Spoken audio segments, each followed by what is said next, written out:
Giovanni, muy buenas noches con todos los presentes. Les saluda Carlos Lázaro. El día de hoy vamos a continuar con las sesiones relacionadas al trabajo de alto riesgo, ¿sí? Ya prácticamente comprendería la cuarta sesión, ¿no?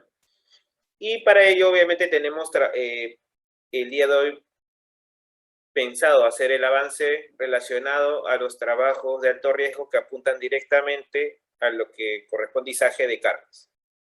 Bien. Vamos a pasar rápidamente a la parte, bueno, la agenda ya es seguir el punto correspondiente, que es izaje de cargas, y vamos a comentar las recomendaciones de inicio como en toda capacitación. Bien, vamos a ingresar con nuestros datos, nombres y apellidos para poder, en este caso, poder responderles rápidamente y dirigirlos a cada uno de ustedes. Mantener los micrófonos y cámaras apagadas durante el desarrollo del curso, ¿sí? La semana pasada tuvimos inconvenientes con este tema. Por favor, mantener sus micros para evitar interrupciones y poder escuchar de manera correcta, ¿no?, todo el desarrollo de la capacitación, ¿sí? Eso les vamos a exhortar muchísimo. En caso tengan que hacer una consulta o absolver una duda, lo pueden activar en ese momento. Luego de ello lo desactivan, ¿sí? Para realizar también las consultas pueden acceder a través del chat.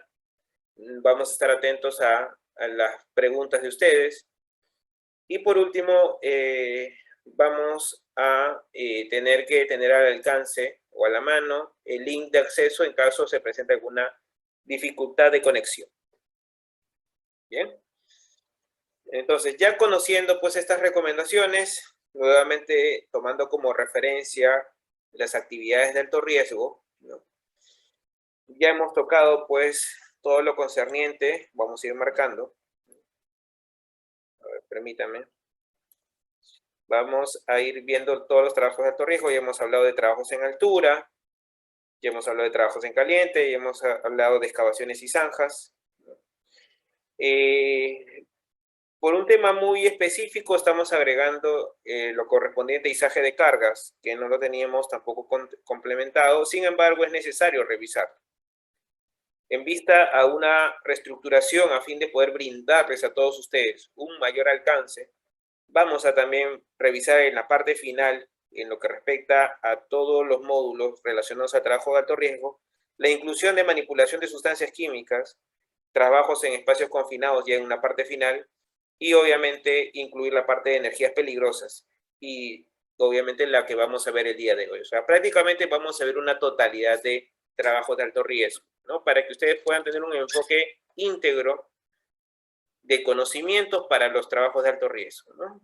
Obviamente pueden aplicar algunos de carácter muy específico a cada rubro, pero no es que sean muy usuales en los diversos sectores económicos. Vamos a tocar las principales, las más comunes, las de mayor frecuencia.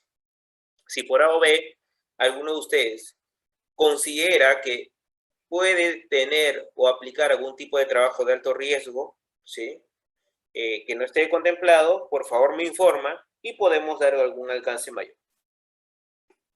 ¿Ya? Bien. Entonces, vamos rápidamente con la parte de trabajos de izaje de cargas. Bien. Vamos a conocer algunos fundamentos básicos. A ver, primero vamos con la parte de definiciones. ¿Qué es un equipo de izaje, por ejemplo, ¿no? El equipo de izaje vendría a ser cualquier elemento mecánico conformado por una serie de componentes. Es como un sistema, ¿no? Y obviamente cada sistema tiene elementos o tiene partes que en su conjunto, ¿no?, van a cumplir un determinado fin, que en este caso es elevar o movilizar cargas, ¿no? En este caso, el equipo de izaje es una serie de componentes o sistemas que están diseñados, fabricados, ¿no?, aprobados y certificados, y eso es muy importante tenerlo en cuenta porque a veces nosotros podemos tener un diseño, una fabricación, pero ¿quién lo aprueba? ¿Quién lo certifica? ¿No? Y es por ese motivo de que muchas organizaciones que se dedican a este rubro tienen muchos inconvenientes legales porque al final están dando un producto en la cual no tiene un aval de un especialista y por lo tanto no cuenta con una certificación de por medio, ¿no? Ahora, estos mecanismos o diseños, ¿no?, cumplen la función de realizar, como habíamos indicado, trabajos de elevación y o movilización de cargas. Y sobre todo, esta palabrita muy importante, ¿no?, que el hecho de que haga una función tiene que ser de forma segura. Si no, no tendría el fin de mantener un criterio de seguridad para estas actividades. O sea, no está el hecho de solamente elevar y movilizar, porque yo puedo elevar y movilizar de manera insegura.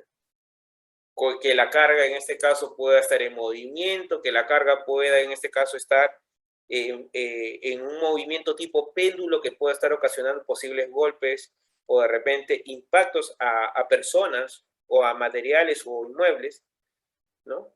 Entonces, es por eso que necesitamos que todo este proceso o diseño sea en forma segura, ¿no? Entonces, eso corresponde a el criterio de equipo de izaje. ¿Bien? Ahora vamos con algunos elementos que se utilizan dentro del proceso, ¿no?, de izaje de cargas. Una de ellas corresponde al slinga, ¿no? Un término muy usado, un término muy conocido. Sin embargo, a veces la slinga lo relacionamos mucho a aquella, pues, cinta, ¿no?, generalmente de nylon, que lo utilizamos para poder hacer algún tipo de mecanismo de movimiento, elevación de cargas, izaje, pero no necesariamente es en base a un tipo de material de este tipo, sino puede presentarse, pues, en diversos materiales, ¿no? Entonces, en sí, el concepto de slinga vendría a ser un aparejo diseñado, fabricado y nuevamente repetimos, aprobado y certificado para realizar trabajos de izaje o elevación de cargas. ¿Está bien? Ahora, las slingas son elementos que pueden estar fabricados en diversos materiales. Uno de ellos puede ser en metal o malla metálica. Vamos a ir resaltando uno por uno. Vamos a ver acá. Por ejemplo, puede ser en forma de cadena, ¿no? Puede ser en malla metálica, ¿no?, o en este caso, cordones de acero, ¿no? Obviamente, en este caso también tienen ciertas particularidades de forma. Hay una parte que se llama alma, y ahora tenemos en este caso, los elementos que conforman la estructura. Otros son, pues, en este caso, de algún tipo de material sintético como el nylon, ¿no? Entonces podemos presentar diversos tipos de formas, y materiales que pueden estar hechos para la ejecución de trabajo de izaje y elevación de cargas. Entonces, no necesariamente lo vamos a encontrar en un solo material. Bien, ahora, hay que conocer algunos fundamentos básicos. Por ejemplo, el uso de slingas. Ya hemos hablado de las slingas, existen diversos tipos. Bueno, hay que conocer un poco del uso adecuado de estas slingas. Las slingas, ¿sí?, en principio, tienen que utilizarse de manera correcta. Entonces, por eso vamos a colocar acá algunas cosas incorrectas y correctas para que ustedes puedan darse cuenta qué es lo que estamos haciendo bien o mal. Por ejemplo, el uso incorrecto de las slingas es cuando yo realizo un tipo de acción que posiblemente pueda ser una acción cortante, debido al ojal, ¿no?, de la misma slinga o de una estructura que soporta, en este caso, estos materiales, ¿no? Por ejemplo, acá tenemos una especie de estrobo, acá forma parte de la misma slinga, pero lo que se está haciendo es que el ojal, ¿no?, ocasione un punto de tensión que pueda provocar un proceso de ruptura o desgaste debido a la carga que se está elevando. De igual manera acá, en este caso ya no habría un contacto directo entre el mismo material de la slinga, sino hablamos de las partes posiblemente cortantes y que pueden generar, pues, algún tipo de corte, ¿no? Entonces, eso, por ejemplo, es incorrecto. Para eso se tienen que establecer accesorios que van a formar parte de todo el sistema, como lo vemos acá, y que evita el contacto directo, ¿no? Entonces, para eso obviamente hay estructuras, materiales en donde van a ir diseñados, la posición correcta del estrobo, ¿no?, y la ayuda, obviamente, de pasa, slingas o algún tipo de material que permita generar, pues, no generar una sobretensión, en este caso, al sling. ¿Está bien?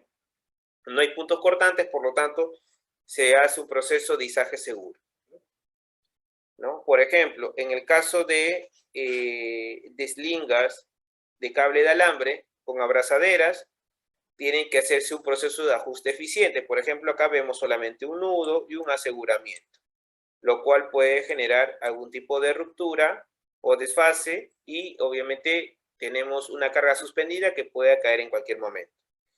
Por eso la mejor práctica es hacer un guardacabo en el ojal y sobre todo hacer un proceso de, en este caso, cierre total y obviamente que permita el ajuste correcto. Para eso obviamente ya hay toda una disposición del correcto uso y generalmente eso es implementado por un especialista para este tipo de trabajos. Vamos ahora a la parte de, en este caso, malas prácticas, ¿no? Para aumentar la resistencia, ¿no? Bien, a ver. Lo incorrecto es que generalmente hacemos una mala práctica para el ajuste, en este caso, de las eslingas, aumentando, ¿no? En este caso, puntos, ¿no? De aseguramiento, ¿no? Entonces, la mala práctica es debería usarse guardacabos para aumentar la resistencia del ojal y reducir el desgaste del cable. La buena práctica o lo correcto sería que el uso del guardacabo sea a la parte del ojal, ¿no? Es como ustedes están viendo en la figura. Prácticamente un sentido inverso. Vamos ahora acá con otras particularidades que esto es más común de verlos en la actualidad, ¿no? Tenemos a veces malas prácticas en lo que respecta a la posición de aberturas de ganchos.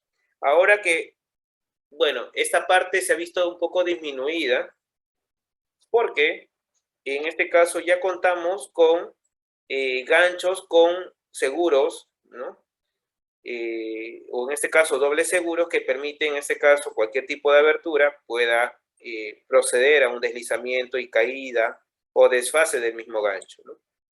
Pero en caso de todavía contar con esos ganchos, a ver, vamos acá a señalarlo, ¿no? La parte de las aberturas no puede apuntar en este sentido. Se está apuntando hacia el interior, ¿no? Como ustedes pueden ver en la figura. Entonces, ¿cuál sería la buena práctica? El sentido contrario. Los ganchos tienen que apuntar en ese sentido.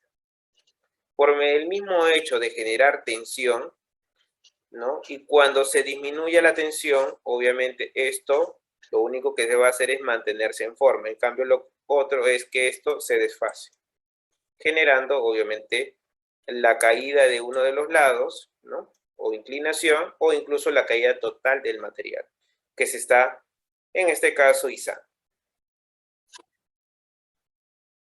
Bien. Como les decía, ahora ya contamos con seguros en esta sección. Entonces, eso ya evita este tipo de inconvenientes, ¿no? Pero igual está la salvedad. ¿Está bien? Ahora, necesariamente para los procesos de izaje, en muchos casos, se hace requerimiento, ¿no? De vehículos que sirven como mecanismo de grúa, ¿no? O en este caso brazos articulados que permiten hacer el izaje de cargas. Y por lo tanto los vehículos tienen que ser condicionados, o en este caso aprobados, certificados de fábrica, que son prácticamente vehículos diseñados para cumplir tal fin. Ahora, estos vehículos, ¿no? Cuentan con, en este caso, brazos de soporte que permiten una extensión y generar, pues, un proceso de estabilización, ¿no? En este caso, estos van a ser los estabilizadores del vehículo, ¿no? Y para eso hay que cumplir con ciertos criterios, ¿no? Por ejemplo, vamos a la parte de nivelación. Por ejemplo, el terreno, en algún momento hablamos nosotros de trabajos en altura, ¿no? ¿Qué consideraciones hay que tener en cuenta, por ejemplo, para colocar un andamio?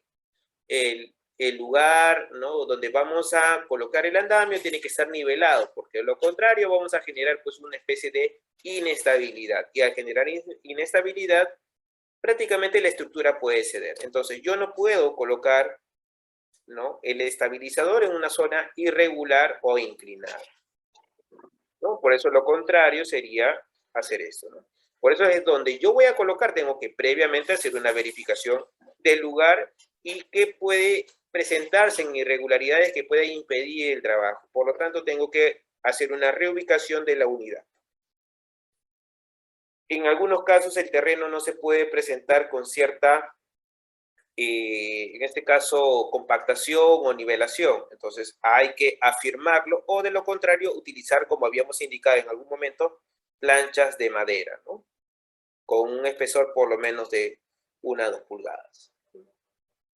Planchas que obviamente tendrán que adaptarse más o menos a la dimensión, en este caso, de la base de los estabilizadores, ¿sí? Porque en el caso de pie cuadrado, en este caso de pie derecho de los andamios, generalmente se recomienda de 30 por 30. En este caso va a variar mucho dependiendo del diseño de cada, en este caso, estabilizador. Entonces, más o menos llegamos a una referencia y hacemos el diseño, ¿no?, en este caso, de la parte de la base, en caso el terreno no sea compactado, ¿no?, o pueda presentarse hundimientos, ¿no? Ahora, los brazos articulados, o en este caso los brazos de soporte o de estabilización, tienen que aperturarse bajo la totalidad, ¿no?, del diseño. Es decir, si yo tengo un brazo articulado que se extiende 1 metro, ¿no?, o 1,5 metros, ¿no?, vamos a ponerlo así, ¿no?, un metro. Acá hablamos de 1 metro, acá hablamos de otro metro. Entonces, ¿qué es lo que tenemos que hacer? Extender la totalidad. Porque esto obviamente va a haber un mecanismo de seguro que va a impedir, en este caso, que se genere un retroceso. ¿Qué pasa si yo no hago la apertura total, solamente de un brazo, por ejemplo? Estoy sobrecargando una de las secciones con una mayor carga en caso de un posicionamiento del vehículo. ¿O qué pasa si solamente abro una, no? Entonces, obviamente, produce una especie de mecanismo que puede conllevar a un deshabilitación y obviamente esto puede acceder, ¿no? Y más aún dependiendo del radio de giro, el tema de cuánta carga se ha superado, ¿no?, la altura, en este caso, elevación de la carga, etcétera, etcétera. ¿Está bien? Entonces, en principio, brazos articulados extendidos, zonas regulares o con placas de madera o, en este caso, zonas niveladas. ¿Bien? En caso de que yo utilice una zona nivelada, ¿sí?, es importante tener en cuenta lo siguiente. Se deberá, ¿no?, se deberá tener pues una placa, ¿no?, de madera, ¿no?, rígida y uniforme, ¿no? Por eso que vemos acá en la imagen, pues una estructura prácticamente que cumple esas especificaciones. No podemos pues apilar o amontonar y tan solamente por apuro hacer cualquier tipo de diseño. Eso puede generar mayor inestabilidad y ante el cambio o movimiento podemos presentar algún tipo de inconveniente. A ver, por favor, un minuto.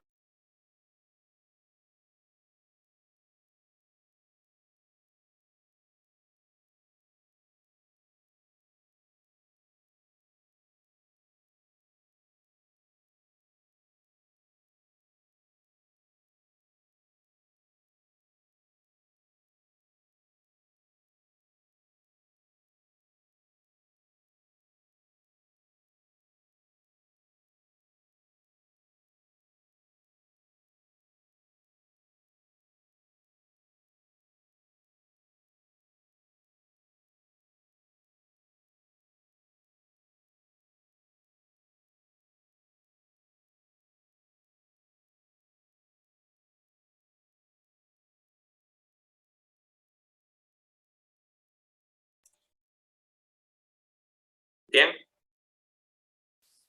Bien, entonces, continuando, entonces, esta parte, ya sabemos cuál es lo correcto y lo incorrecto, ¿no?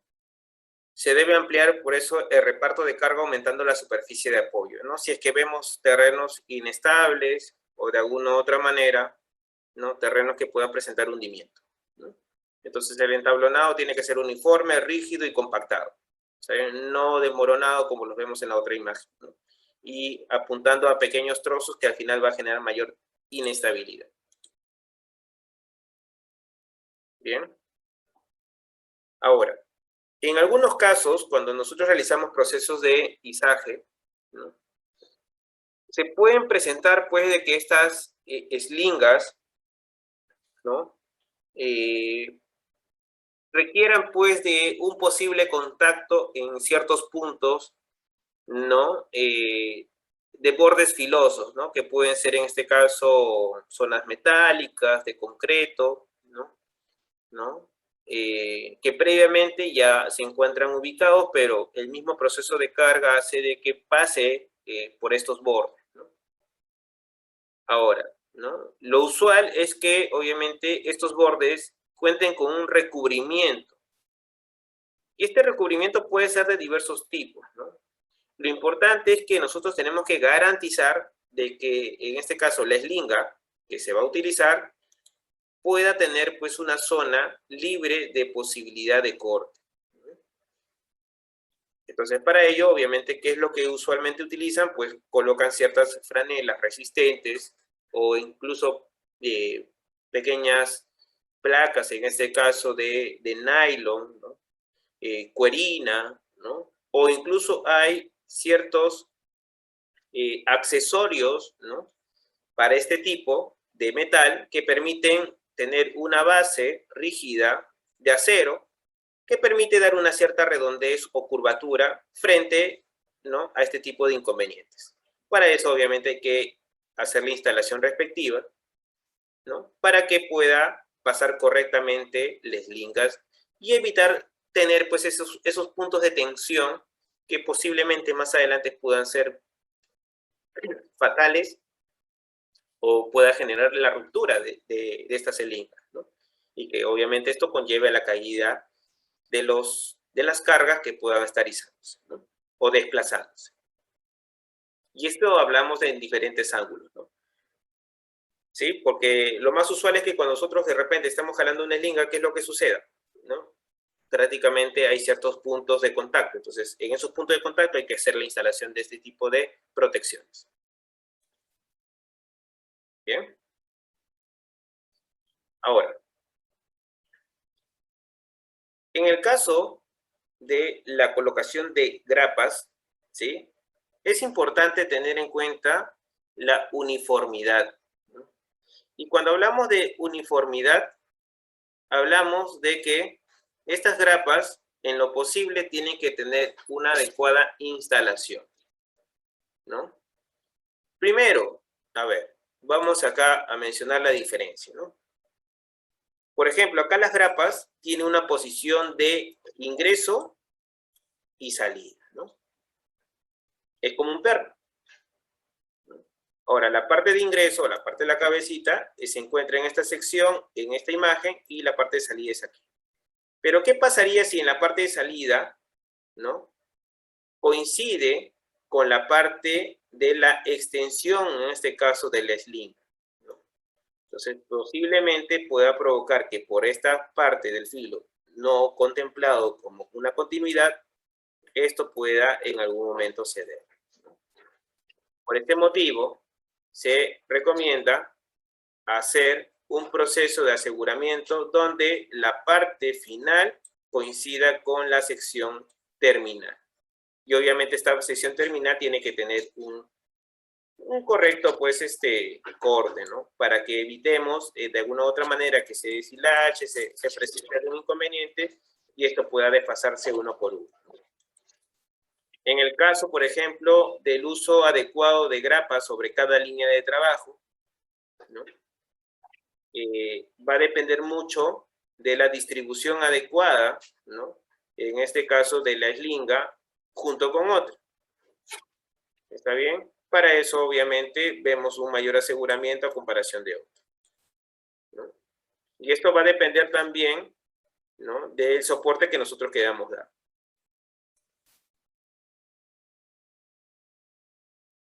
Bien, algunas consideraciones adicionales de lo correcto e incorrecto. Bien, vamos a continuar acá a ver esta parte, ¿no?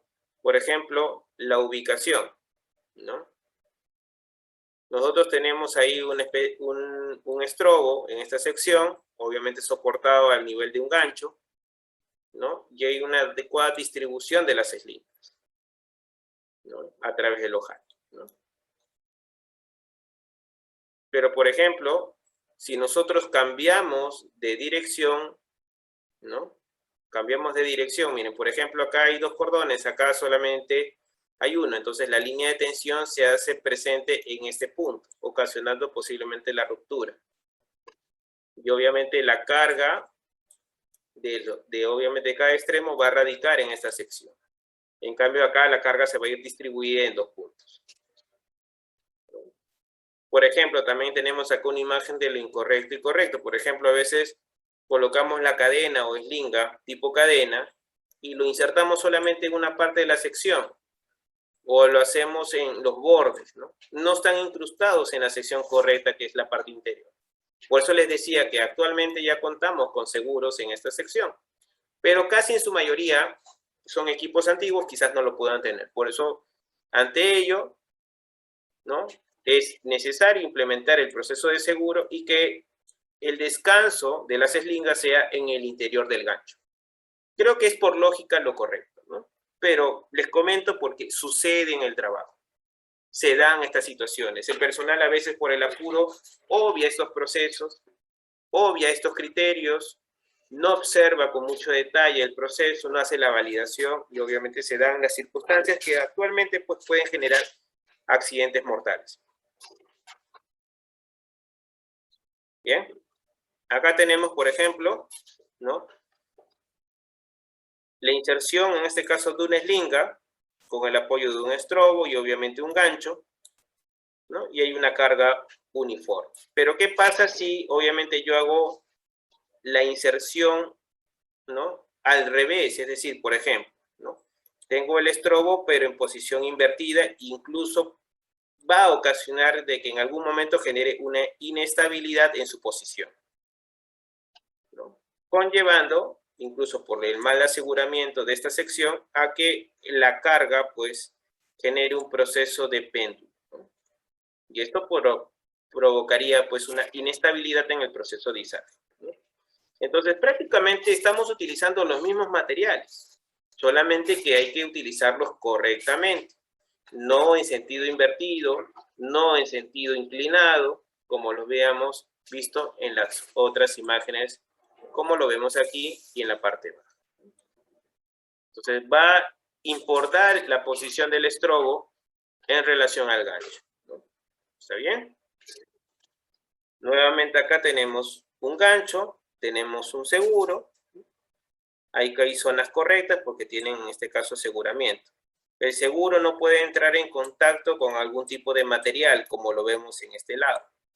Eso puede ocasionar la apertura, ¿no? Es el mismo principio que nosotros recomendamos, por ejemplo, para los trabajos en altura, ¿no? Cuando uno se hace la conexión a través de los ganchos del arnés, o en este caso de la línea de vida, tenemos dos ganchos con doble seguro, ¿no? ¿Y por qué tenemos doble seguro? Porque se daba este tipo de situaciones, ¿no?, que una sección del seguro entra en contacto con un material y esto puede generar el desfase del punto de agarre y obviamente generar la caída. En el principio de izaje es lo mismo.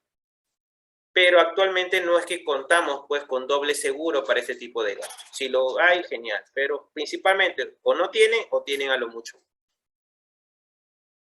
¿Ya? Bien, vamos ahora con algunos conceptos básicos que concierne a las cargas máximas o límites de cargas de trabajo para trabajos de izaje y que en principio es más que todo tener en cuenta no superar el peso establecido. Eso es lo único que hay que tener en consideración. Si comprendes ese concepto, genial. Ya prácticamente entendiste esta sección de las cargas máximas o límites de cargas de trabajo. ¿Está bien? ¿Y qué nos dice? Bueno, que es el peso máximo, ¿no? En el cual, pues, el equipo de izaje puede elevar, bajar o suspender. Prácticamente es el peso máximo en el cual el equipo de izaje puede trabajar. El superar ese peso máximo genera condiciones inseguras y que a la vez puede dañar al equipo y condicionar a la generación de accidentes que pueden ser hasta de carácter mortal, ¿no? Entonces, este peso máximo que soporta el equipo de izaje va a ser aplicado para el proceso de elevación, de suspensión, de bajar, subir o en este caso hacer algún tipo de maniobra. Para eso obviamente nos vamos a basar en la información que nos detalla, en este caso, el fabricante. Entonces, el fabricante, ¿cómo nos comunica este proceso de información que nosotros tenemos que canalizar y aplicarlo? Bueno, ustedes lo van a aplicar a través de la tabla de cargas. Asimismo, va a indicar la capacidad máxima que puede estar rotulada en alguna sección en este caso, del equipo de carga, ¿no? De repente, esto puede soportar una carga máxima de 10 toneladas. Bajo ciertos criterios, revise la tabla de cargas, ¿no? Entonces, obviamente hay que revisar, ¿no? Incluso hay procesos en donde, como el proceso de izaje ya está establecido y va a estar bajo ciertos criterios, ya estandarizan las cargas máximas. Por ejemplo, tenemos un montacarga, ¿no? Tenemos un montacarga que tiene la capacidad para soportar 1.5 toneladas, 2 toneladas, 0.5 toneladas, etcétera, etcétera. Es porque dentro del diseño y la distribución, la posición, en este caso de las horquillas, la posición de la elevación del mástil, ya nos permite conocer de que obviamente podemos cumplir y llegar a lo mucho con esa carga. Superar ello dañaría en este caso el equipo o posiblemente generar, ¿no? La caída de la carga con la cual estamos trabajando. Entonces, en principio, no debemos superar esa carga límite, ¿no? Que está establecida por diseño del fabricante, ¿no? Y sobre todo, revisemos la tabla de cargas. Bien. Ahora, para yo iniciar con un trabajo de izaje de cargas, vamos a dar 6 medidas de control preventivas en la operación de izaje de cargas que todo mundo debería conocer, ¿sí? Entonces, por favor, antes de pasar con esta sección, por favor, no sé si tuviesen alguna consulta o pregunta, si no ya pasaríamos a estas 6 medidas que hay que contemplar como todo personal de seguridad para poder, en este caso, aplicar y revisar y dar alcance. ¿Tuviésemos alguna pregunta o consulta, por favor, antes de continuar?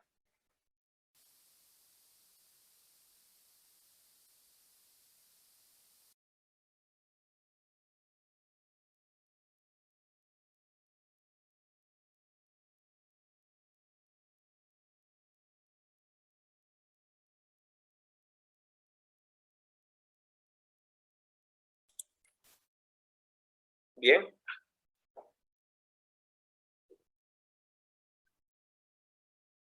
Entonces continuamos, al no haber algún comentario. Bien, vamos ahora a revisar estos 6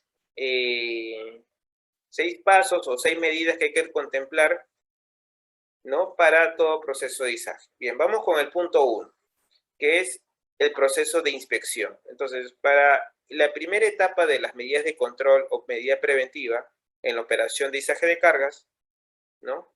Es necesario, ¿no? Es necesario hacer la inspección de las diversas partes o componentes del sistema, ¿no? Que compone, pues, nuestro equipo de izaje de cargas. Para eso hay que evaluar, pues, los sistemas hidráulicos, el estado de la pluma, ¿no? Ver las condiciones de la cabina del operador, ¿no? Los cauchos, o en este caso, cualquier tipo de estructura que forma parte del neumático o el sistema, los brazos o estabilizadores y sobre todo el mecanismo de freno. ¿Está bien? O sea, todo tiene que estar operativo. Para ello, obviamente, tengo que contar con una lista de verificación. o también conocido como checklist. ¿Está bien? Donde tengo que apuntar y dar cobertura a cada punto y cualquier desviación, obviamente reportarlo corregido, o caso contrario se tendrá que paralizar la actividad hasta que se haga la subsanación de las observaciones. ¿Está bien? A veces surge estos inconvenientes, ¿no? Soy yo un operador de un tipo de vehículo. Tengo mi checklist, pero el checklist le pongo casi a todo que está mal y aún así salgo, ¿no? No pasó nada. Cuando vuelvo, prácticamente recién lo están corrigiendo. Eso no debería ser así. El checklist está diseñado para hacer una lista de verificación de que todo esté óptimo para recién salir y hacer el trabajo. No es que yo tenga que hacer el trabajo y luego tiene que regresar a planta para hacer el mantenimiento. Ya trabajé con el riesgo expuesto, ¿no? Con la exposición, en este caso, al riesgo. Entonces, no puede suceder este tipo de situaciones, más aún cuando se trata de actividades de alto riesgo. Entonces, por ello es necesario la inspección para poder validar si realmente podemos iniciar el trabajo. Bien. El segundo punto. Vamos con la parte de la verificación de los factores externos. Es decir, ya hemos inspeccionado nuestro equipo, está en óptimas condiciones. Ahora hay que evaluar las condiciones externas, ¿no? Y cuando hablamos de factores externos, hablamos principalmente de la dirección y velocidad del viento, que en algunas localidades o zonas de trabajo, esto puede ser un factor muy predominante, incluso puede ser determinante para la generación de posibles accidentes. Lo otro, hay que evaluar a ver si hay presencia de lluvia. La lluvia, uno, puede provocar deslizamientos, hay obviamente mayor posibilidad de no generar fricción en algunas secciones, lo vuelve resbaladizo. Aparte, facilita en este caso a que el terreno se desmorone o se inestabilice y provocaría en este caso una inestabilidad de, en este caso, la unidad de izaje, ¿no? O el equipo de izaje o vehículo de izaje, y prácticamente provocaría pues un accidente. Entonces ya evaluando el cumplimiento de este punto, ya estaríamos cubriendo tanto los factores internos propios del vehículo, los factores externos, en la cual nosotros vamos a tomar decisión si se trabaja o no se trabaja en presencia de factores externos. Y si se trabajaría, tendríamos que contar con las medidas de control que permitan que no suceda algún tipo de inconvenientes. Que en su mayoría, en principio, es no hacer. ¿Está bien? Porque no hay manera de poder evitar, en este caso, el contacto directo con los factores externos. A menos que sea un lugar cerrado, ¿no?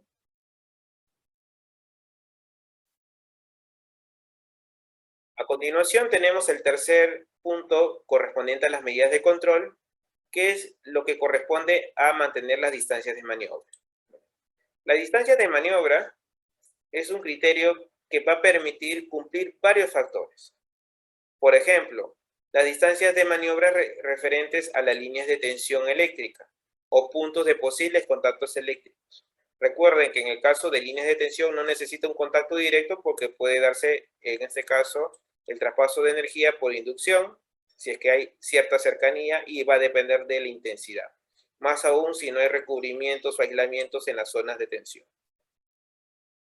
Asimismo, ¿no? Hay que ver, obviamente, que las distancias de maniobra en relación al personal operativo sean las correctas, ¿no? Por eso que nos ayudamos mucho y no estamos en la zona de trabajo o de radio de acción, y para eso utilizamos vientos, ¿no? O, en este caso, cuerdas o eslingas que permiten dar direccionamiento a distancia de los puntos que necesitamos maniobrar. ¿Está bien? El cuarto punto corresponde a la inspección de los accesorios, que obviamente ya no es parte del equipo, sino son elementos complementarios para el proceso de izaje. ¿Está bien? Y estos procesos de izaje requieren de estos accesorios de manera obligatoria, ¿no? Hablamos de los ganchos, hablamos de los grilletes, ¿no? Hablamos de las eslingas, ¿no? Que van a permitir generar un procedimiento seguro para el proceso de izaje de cargas. No lo vamos a utilizar tanto para el enganche a nivel de la carga, en la zona del gancho, el gancho en sí con el proceso de aseguramiento como lo vemos acá, la correcta distribución y sobre todo también hay que evaluar pues la correcta posición y el estado de los accesorios. Entonces, el inspeccionar es no solamente tener lo necesario, sino que estos elementos se encuentren en perfecto estado. El quinto punto es usar la línea de control para mejor dominio de la carga, ¿no? Que en principio es más que todo dar el direccionamiento correcto a través de un personal calificado y obviamente entrenado, ¿no? Esta línea de control es más que todo para el dominio correcto del personal, muy aparte de cumplir con los puntos anteriores del distanciamiento correcto, pero es más que todo para establecer un buen dominio de la carga ante cualquier variación que puede verse afectado por condiciones externas, principalmente atmosféricas, ¿no? Vientos, ¿no? Que pueden estar presentes en el ambiente de trabajo. Y por último, tenemos el proceso de verificación de que el equipo de izaje tenga la capacidad establecida para la cual ha sido diseñado. Entonces, si yo tengo una tabla que me indica la capacidad máxima de izaje, entonces eso lo establecerá obviamente su tabla de cargas. Esto tendría que referenciarlo con la carga que estoy levantando. A veces, muchos de los casos, esta carga las desconocemos y eso puede conllevar a una inestabilidad de todo el sistema que puede llegar al colapso. Hay que tener mucho cuidado con esa sección. ¿Está bien?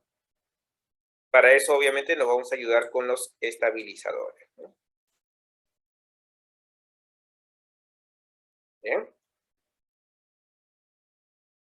Bien, entonces ya conociendo todas estas etapas o medidas de control, vamos entonces a establecer una especie de procedimiento que generalmente deberíamos aplicar para todo el proceso de izaje de cargas. Entonces vamos a establecer una especie de proceso, ¿no? O estándar que va a permitir generar una buena actividad de trabajos de izaje. Por ejemplo, la primera etapa lo podemos plasmar como una planificación de la operación de izaje. Ahora, esta planificación radica principalmente en varios aspectos, ¿no? Primero, que se conozca el área de trabajo. A veces nosotros no planificamos o no visitamos o no hacemos una previa verificación de nuestra área de trabajo y por lo tanto cuando tengamos que hacer la maniobra a veces nos faltan recursos o estamos mandando una grúa o hemos contratado una grúa incorrecta para el tipo de trabajo. Y como ya lo hemos contratado tenemos que utilizarlo y eso puede dificultar el trabajo, ¿no? En muchos casos se contrata una grúa y cuando llega el operador de grúa indica, no, yo no puedo hacer la maniobra porque es imposible realizarlo con ese tipo de grúa. Pero ya lo contrataron, ya gastaron y obviamente por lo tanto hubo una mala planificación. En la planificación se tiene que conocer el tipo y peso de la carga específica, ¿no? El tipo de carga obviamente puede estar distribuido de manera uniforme o no uniforme, ¿no? Para eso yo tengo que saber principalmente a fin de poder determinar su centro de gravedad. Y para eso necesito también conocer el peso de la carga la cual voy a cargar, porque en base a ello yo voy a utilizar el tipo de grúa o equipo que va a ser el tipo, en este caso el proceso de carga, ¿no? ¿Cuántos equipos, cuántos accesorios voy a utilizar? ¿No? En algunos casos puedes hasta recurrir al uso de doble sistemas de izaje de cargas, ¿no? O sea, dos equipos, que para eso tiene que haber un cierto grado de sincronización, ¿no? Necesito personal, y este personal tiene que estar certificado y entrenado, ¿no? Asimismo, los accesos hacia la zona de trabajo o el entorno tienen que ser viables para que pueda ingresar el vehículo, ¿no? De repente yo tengo una zona de trabajo muy amplia, pero el acceso por donde tiene que pasar, en este caso, el vehículo grúa, ¿no? No ingresa. ¿Por qué? Porque tienes de repente un puente, tienes algún tipo de acceso incorrecto que dificulta el acceso de esta unidad. Entonces, por eso, o de repente tenemos cables de tensión que están muy debajo por la altura máxima, en este caso, del vehículo, ¿no? Entonces, tenemos que evaluar todas estas situaciones, ¿no? tenemos que tener claro las normas de seguridad, tenemos que tener claro los diagramas de izaje. Para eso vamos a ver los radios de acción, ¿no? El radio de giro, ¿no? La altura en la cual vamos a manejar, pues, la extensión del brazo de izaje. Sobre todo también vamos a tener que conocer el punto de inicio de la carga y el punto final, ¿no? O sea, prácticamente hay que hacer todo un proceso de cómo se va a desarrollar el proceso de izaje. ¿Está bien? Es necesario tener a la mano la información de las tablas, planos, ¿no?, de ubicación y distribución de trabajo, ¿no? Incluso las posibles interferencias que pueden estar relacionadas a cables de tensión. Asimismo, los sistemas de comunicación, listas de chequeo o listas de verificación, o también conocidas como checklist. Eso entra todo en la parte de la planificación. Una vez que hemos hecho la planificación, entramos al proceso de revisión, aprobación y divulgación del plan. En la revisión, obviamente, tiene que haber una verificación de que todo esto esté conforme. La aprobación es que el especialista o el encargado de autorizar este tipo de trabajo de su conformidad. Y por último, la divulgación del plan a todas las personas que conforman parte del equipo de izaje. Entonces, no es un proceso muy simple, requiere de pasos. Luego de ello, se asignan las responsabilidades, es decir, ya, ok, está aprobado, ya está validado. Ahora, ¿quiénes van a realizar el trabajo? Hay que asignar las funciones para cada uno de ellos y sus responsabilidades dentro del desarrollo del proceso de izaje, ¿no? Asimismo, necesitamos, para que esta ejecución sea segura, contar con las certificaciones del equipo de izaje, que en este caso es el vehículo, los elementos de izaje, la certificación del operador y sobre todo del rigger, ¿no? Que en muchos casos a veces no lo contamos, siendo un trabajador importante para ese tipo de labores e indispensable, ¿no? Esto va a ir de la mano con el mantenimiento del equipo, ¿no? Yo tengo el certificado de operatividad del equipo de izaje, ok, está bien. Ya estás tú garantizando de que el proceso o el sistema funciona, pero el mantenimiento del equipo también va de la mano. Entonces, eso también tiene que estar validado. Entonces, todos estos dos documentos tienen que ir de la mano. Y obviamente tienen que ser vigentes. La lista de verificación para izamiento, es decir, la lista que vamos a nosotros llenar y verificar cada punto y corroborar que se cumplan todas las medidas de seguridad, ¿no? Bien. Entonces, en esta etapa, por ejemplo, nosotros acá tenemos algunos datos que vamos a permitir en este caso cómo de repente entender el proceso de elevación y movimiento de cargas, ¿no? En esta tabla de cargas, por ejemplo, vamos acá a señalarlo, ¿no? Tenemos una sección de radio de giro. Por ejemplo, yo tengo un radio de giro que obviamente está comprendido entre estos valores, ¿no? Entonces, para eso, obviamente, dependiendo de la longitud de pluma, yo voy a tener que establecer un cruce de datos y ese valor es la capacidad máxima en peso que podría levantar. De igual manera, acá la tabla de cargas, ¿no? ¿Cuánto es la longitud de pluma? Ok, es de 80. Ya, genial. El radio de giro, dependiendo de mi radio de giro, entonces 30. Entonces, esa es la capacidad máxima que yo voy a tener que tener en cuenta. Ahora, en algunos casos hay sistemas con cierto grado de inclinación dependiendo del sistema de la grúa. Ok, manejo ángulos. Ok, escojo la longitud de pluma establecida. Establezco el ángulo ideal para el trabajo, que en este caso va a ser, en este caso, el valor establecido. Busco el radio de acción y me indicará, pues, cuánto es la capacidad máxima. Entonces, estos resultados de capacidad máxima, ese es el valor que yo tengo que tener en consideración cuando yo tengo que hacer un proceso de izaje. Porque en base a ese valor, no podemos superar ese nivel. Por ejemplo, si en caso de mi carga, esto tiene 65 toneladas, entonces no puedo hacer el trabajo. Tiene 60. Ok, pasa la valla. Y así voy a hacer de igual manera con todos los criterios para los diversos tipos de diseño, en este caso plan, ya sea en base a ángulos, en base a distancias, en base a radios de giro. Nunca superemos el valor como resultado de la estimación en la tabla de cargas. ¿Ya? Ahora, si el ángulo de la pluma está entre dos valores, por ejemplo, yo tengo que mi ángulo es de 63 y yo tengo el valor de, por ejemplo, 59 o 64, entonces obviamente tengo que escoger, en el caso de ángulos, el ángulo menor. Es decir, si yo tengo 63 y yo tengo, vamos a borrar acá mejor para que lo puedan ver mejor. Y ahora sí. Si yo tengo el ángulo de 63, pero el valor no lo encuentro en esta tabla, entonces voy a utilizar el valor menor y el valor mayor. El valor mayor es 64, el valor menor es 59. ¿Qué nos dice el criterio de cuál es la percepción más segura? El que tiene menor ángulo. Entonces cojo el valor menor. Porque a mayor ángulo, mayor altura, mayor pendiente, por lo tanto, hace que se estime un proceso, ¿no?, de mayor restricción o limitación, ¿no? En el caso de los largueros o el largo de pluma, se encuentra entre dos valores. Por ejemplo, yo tengo un valor de 71 en brazo y tengo los valores de 70, 80, entonces tengo que escoger, ¿no?, en este caso, el de menor capacidad nominal. Entonces, ¿a qué me refiero en el de menor capacidad nominal? El que tenga o aborde datos de resistencia o de carga menor, ¿no? Por ejemplo, estos resultados son mayores a comparación de estos resultados. Entonces, abordaré el que tiene menor capacidad, que es este. En el caso del radio de giro, ¿no?, está entre dos valores. Por ejemplo, el radio de giro es de 41 pies, entonces ubico ese radio. Ok, se encuentra entre 40 y 45.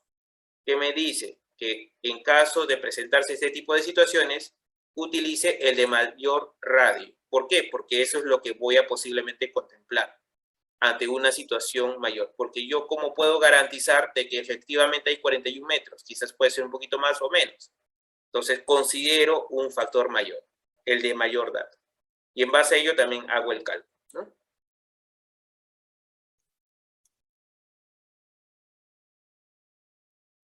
Bien.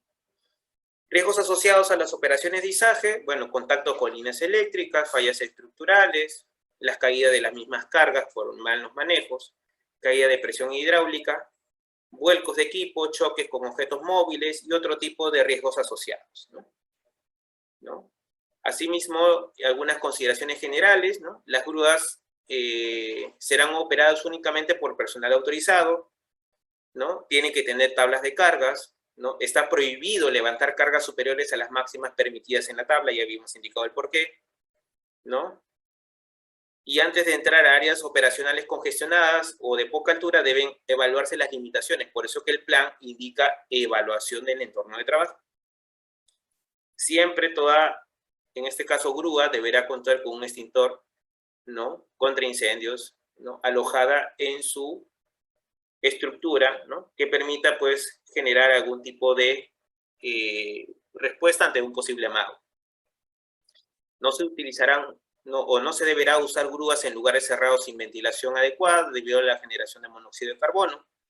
No se desplazarán cargas por encima de personas o vehículos. Prohibido el pase de personas por debajo de cargas izadas.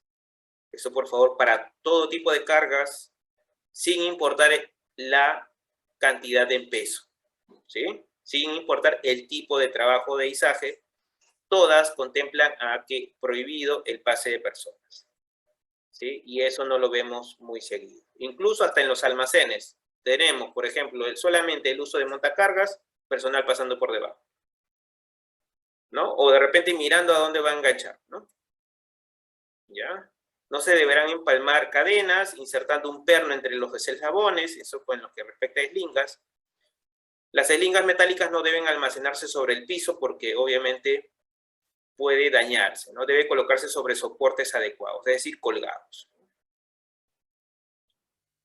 Bien, algunas consideraciones adicionales. Todas las grúas deberán tener un lugar visible en las señales, en este caso de seguridad. Obviamente hablamos también del entorno de trabajo.